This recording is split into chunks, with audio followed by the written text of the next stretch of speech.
Hello, this is Quantumancer, and this guide will show you how to do a Mass Huntress and Priestess of the Moon build in Warcraft III Reforged. This will be a quick and straightforward tutorial designed to be accessible to newer players.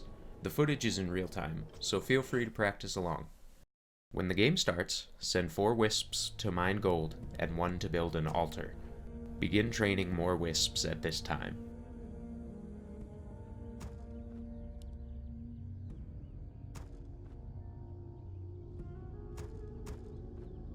The first wisp trained will build a moonwell.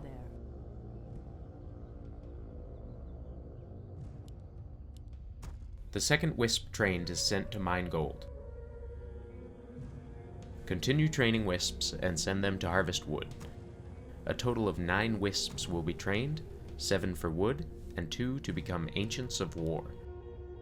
In order to begin training Huntresses, 100 wood is needed to build a Hunter's Hall, and 60 wood is needed to build an Ancient of War.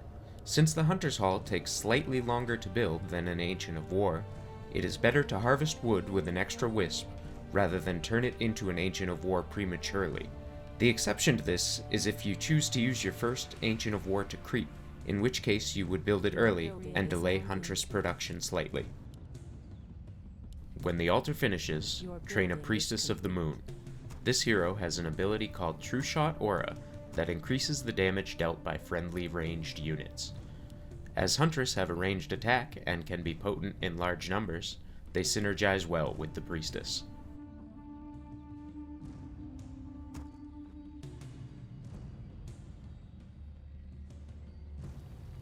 As you approach 160 wood, construct a Hunter's Hall and then an Ancient of War.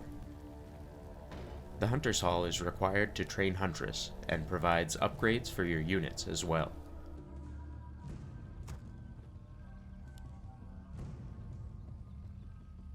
The next 40 wood is used to build a moonwell.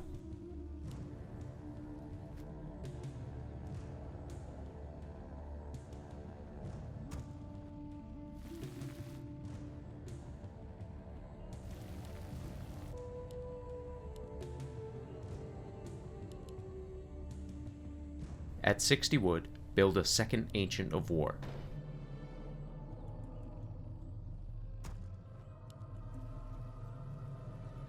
Use your Priestess of the Moon to scout and harass your enemy while you are creating your army. The Searing Arrow ability increases the Priestess's damage and allows for more effective harassment. Your building is complete. When your first Ancient of War finishes, train a Huntress. Your building is complete. As soon as resources allow, build another moonwell.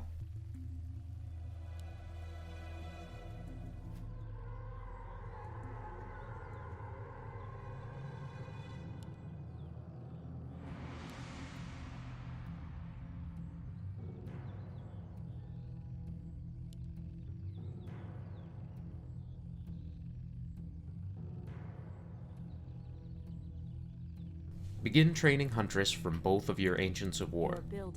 Double production will allow you to hit an early power spike and pressure your opponent. From here you must decide when to upgrade your Tree of Life to a Tree of Ages, also known as teching. You can either continue producing Huntresses up to 50 food, or stop production in order to tech faster. At Tier 2, the Moonglaive upgrade for Huntresses becomes available, allowing their glaive attacks to bounce to an additional target.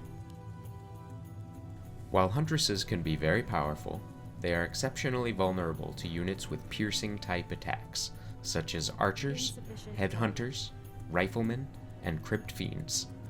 Fortunately, the Huntress is an incredibly fast unit, and, with a little micro, you can often run a wounded Huntress away before it is killed.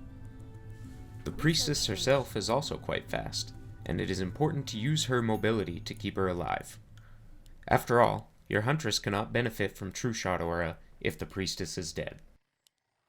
This strategy is particularly potent in team games, where you can provide True Shot Aura to your teammates as well.